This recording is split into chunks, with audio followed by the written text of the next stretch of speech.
Hey, what's up everyone? Welcome back to the channel. JJ here, and today we're going to look at one of the new January 2025 LEGO Harry Potter sets, and that is Malfoy Manor. In this video, of course, we'll take a look at the minifigures, we'll talk about the build, as well as kind of some of the details in the interior as well as the exterior, and I am going to compare this build to both Privet Drive as well as Grimmauld Place, just to look at some of the scaling, but let's jump right in and start looking at this set. LEGO finally did it. They gave us Malfoy Manor. This has 9 minifigures. It's at 76453 and retails for $149.99 in the US. The set's been criticized for being a bit flat in the design, but we'll take a look at the build as well as the interior decorations. Let's start off looking at the 9 minifigures that come with this set. Of course, it is called Malfoy Manor, so we need to begin looking at the Malfoys. Lucius Malfoy has a nice torso print, which is unique. Otherwise, nothing too special about this character with the face print. No leg printing, and unfortunately that's common for most of the figures in this set. Next up is Narcissa. This is the second time we've gotten her since the 2010-2011 Forbidden Forest sets. We'll look at the other figure in just a moment. They've made some slight changes to her hairpiece, kind of where they're including some of the streaks there. I do like the use of that hairpiece, and I like her torso printing as well. I just really wish she had a skirt piece. And then, of course, we see Draco Malfoy, a nice torso print there, but again, no leg printing. Here we can see the alternate face prints. For Narcissa and Malfoy, they kind of have that negative expression, which seems fairly fitting. However, I'm kind of surprised at this kind of neutral, jovial-looking expression for Lucius Malfoy. I had to check a couple times to make sure I didn't put the wrong head on this minifigure. I guess it makes sense because this is his house, so maybe he's happy with his family, but it did surprise me a little bit. In here, looking at the middle, we see Lucius and Narcissa that came with Malfoy Manor. However, I want to compare them to 2 others from my collection. There on the left, we've seen leg printing on Lucius before, kind of extending from the torso printing from the robes. And we've seen a more angry expression, which I think just works a little bit better. So in my opinion, this is a bit of a downgrade. Now, looking at the long overdue reprise of Narcissa, I actually like the newer figure better, even though she doesn't have the skirt piece. I think her facial expression works better for both this character as well as the actress. And I really like the torso printing as much as I wish it would have gone into a skirt printing as well. So all in all, I'm happy with these 2 figures. I wish Lucius had leg printing. Next up, we see Bellatrix as well as Voldemort. Voldemort has a new face print, which is quite nice. He almost looks like a smirk. This is one of the happier looking Voldemorts, which I guess makes sense because he is surrounded by his friends here at Malfoy Manor. And Bellatrix's face print on both sides, in my opinion, just looks more insane. It's very clownish. I don't think it goes too much into being clown funny, but like clown creepy, which works. And I do like the torso and leg printing they gave for Bellatrix here. And here we can see the alternate facial expression where she's a little bit more angry looking and less kind of insane looking. So I do think both of these expressions work for her, and I like the back torso printing they gave her. And Voldemort has a little bit of back torso printing, but not super exciting. Let me know what you think of these figures, and if I'm off thinking that Voldemort looks happier than normal here. Of course, the set also comes with 4 of the heroes. We see Luna, Hermione, and Harry, as well as Dobby. Looking at Luna, this is a very different Luna than we've seen in past sets, from the torso to the hairpiece, so I'm very happy about that we're getting her in some of the later books and films. Hermione and Harry, who we've seen in a similar veins, however, we're going to look at the alternate expression and see that Harry is a very nice figure. And then Dobby, who is going to have those dual molded legs, which looks quite nice, and the figure looks a little bit different than previous iterations. Looking here first at Luna, I really like when they include for her the mismatch arm and torso coloring. I think it really works for this character. And I like the use of this hairpiece we see in LEGO Friends, kind of in that more brown and red color. And we do see some back torso printing here for Luna as well. Her alternate facial expression is a bit scared. All in all, I like this character. For whatever reason, her face print doesn't feel as Luna as many of the others have for Luna Lovegood as a minifigure.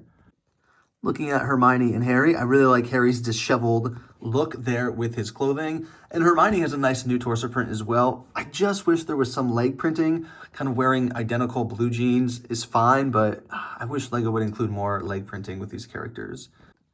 And of course, we see the back printing for the torsos as well as the alternate facial expressions. And I think Hermione's looks quite nice with that angry face. And Harry's is incredible, kind of messing him up so he's unrecognizable as Harry Potter as he is in the Malfoy Manor. So this is one of my favorite, most unique, we're never going to see again, Harry Potter face prints ever.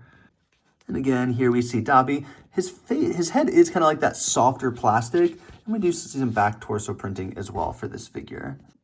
And here, comparing Dobby to the Privet Drive Dobby, as you can see, there are definitely some changes with his facial expression. And this is also different than the CMF Dobby. So I do like that they're changing his facial expression each iteration he's released. Now looking at Malfoy Manor, we will start off at these two side builds. First on the left here, we have these two peacocks, which is kind of a great emblem here for Malfoy Manor. Really shows kind of the elegance and the wealth of this family. And then we have this gate build, which isn't too special. It's pretty standard for how we often see Lego gates. However, I really like this gargoyle piece. I have a couple of these in my collection from the Lego Wednesday Addams sets, but I'm really happy they made their way into the Lego Harry Potter line. Now, here we can see Malfoy Manor, the exterior. I am actually really happy with this. For $150, I feel like they did a pretty good job capturing the size of this in kind of a play scale without losing some of the details that I would have wanted in a Malfoy Manor set. So let's look at some of those details. First, looking at the base level, we can see there's the doors as well as a covered porch. We also see kind of a snake fountain. I think that was a nice kind of detail they added there. It represents, both Slytherins, which we associate with the Malfoys. I think this kind of overhang makes a really nice design for this set. And then, of course, we also see this little statue with some shrubs or bushes as well, which looks good. Moving up, the left and the right are pretty identical. Kind of these windows with the sides kind of leading up to the top to create this design. I will say my least favorite part of the build was definitely the little one-by-ones, the tilings there of the moss green colored. But I do like the front here. Again, we see another area minifigures could be placed here outside. There is a sticker piece there with the M for Malfoy Manor, and we just see some additional embellishments here at the top, which kind of just creates this like foreboding feeling of Malfoy Manor. Looking at Malfoy Manor from the side, it is a pretty thin build. However, I think the designers made some creative choices to make it feel a little bit more embellished and fleshed out. So here, looking at the interior, one of the first things that's kind of cool is these stairs can rotate in multiple different directions. So if you're using this as a playset, you have a couple different ways to kind of expand the footprint and just where to display figures, which I thought was really smart and a good use of the different pieces.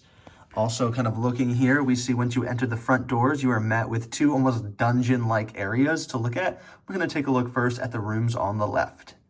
So first up, here on the left, we have this kind of dungeon. You can see there's some leaking water there coming out of the barrel. We see a spider, a little lantern build as well. This is where I'd imagine someone like Luna might be held. Moving up, we do see a bedroom build. My guess is this is probably Draco's bedroom. And I say that because, of course, the Slytherin comforter. For whatever reason, Draco doesn't strike me as a school spirit kind of guy, so I'm surprised he would own a Slytherin bed set. But, oh well, we'll assume it's family tradition. Of course, moving up a little further, we do see kind of this sitting area with this nice chair. And then towards the top, it's just the roof and a bat. Here on the other side, when you go through that door, we see what looks like a fireplace and kitchen build. Here we can see there's a lobster, a cauldron, and a pan, and there's a little sitting area as well here. Moving up, that gives us this restroom build. It always not weirds me out, but it's always strange to me that Lego includes so many bathroom builds. It's not really something I'm going to need to set up for display, and as a play feature, I don't know, not something I think is really interesting. And that goes up, we have kind of this organ build up here, which creates, a very cool little feel for this house. And there's nothing here, again, at the top. And that leaves kind of this middle area, or the most well-known scene. Of course, we see the Malfoys' table in their dining room. There are two printed, nope, that's a lie. There are two sticker pieces on the left and the right of portraits here in the Malfoys' dining room. We can also see a sticker piece there in the fireplace with the M. Notice there's this really nice chandelier, which we'll look at a play feature in just a moment. And I think the reason these figures, Bellatrix, Narcissa, they came with leg pieces instead of a skirt piece is so they could sit down at the table. Here we can see the figures kind of sitting down at the table. Voldemort also with the legs instead of the skirt piece so that he could sit down. And then we see this nice chandelier. And if you look up here, I have placed Dobby. There's a play feature. If you pull this knob, obviously this chandelier can fall onto the Malfoy's table, reenacting that scene. And I know many people were hoping for a huge D2C style and detailed Malfoy Manor. But for me, this is exactly what I would have wanted in Malfoy Manor. It's not a scene that we see a ton featured in the films, and so there's not a lot to go with. And I'm really happy that designers have brought it to Lego Harry Potter. And for $150, I'm very satisfied with this build. And as I take the characters out of their seats, I do want to say one of my least favorite parts of this build is also how these chairs all connect to the floor. They're each connected by just a single stud, and it's like 1/4 of that round bit. So it's getting characters in and out makes the chairs come up pretty easily. Now here I want to do just a quick comparison of Malfoy Manor and Grimmauld Place. Malfoy Manor is about $30 or $20 more expensive than Grimmauld Place was, and I think you can actually see that price difference. Malfoy Manor does seem a little bit bigger and more detailed, although there's not that great play feature that we see with Grimmauld Place. And if you don't know what I mean by that play feature, essentially you can open and close Grimmauld Place to kind of make it appear and disappear. And while, of course, that play feature of Grimmauld Place is unmatched with Malfoy Manor, I do think the interiors and kind of the detailing is a little bit stronger with Malfoy Manor. I like some of the references and embellishments. And all in all, I'm happy with it. I like the staircase and the way they swivel. I like the 2 dungeon doors, some of the stickered pieces kind of to add some history and lore to Malfoy Manor. So I'm happy with this set. I know it's not a huge D2C set that others wanted, but I was really happy with Grimmauld Place, and I think Malfoy Manor fits in a very similar vein where it is pretty much exactly what I would have wanted for this price point for this set. And then to further compare it to Privet Drive, which is about half the price and has a kind of a similar open back here, again, it just kind of reinforces that I'm happy with what the designers did with Malfoy Manor and the price point that it was released at. I feel like a lot of times I'm not always satisfied with Lego price pointing, but Malfoy Manor feels like a really strong set, feels very complete. There's not a lot of other things, except Ron Weasley, of course, that I think needed to be included with this. So I'm happy with this. Let me know in the comments down below what you think of Malfoy Manor and if there's additional details or scenes they should have represented somehow with this set. And while I would have loved a Ron Weasley minifigure, which really should have been included, let me know if there's other minifigures you think should have also been represented in this set. Thank you so much for tuning in. If you want to stay updated with LEGO leaks, rumors, news, and reviews, hit the subscribe button down below. But let me know what you think of this set and what other sets you hope LEGO Harry Potter releases next.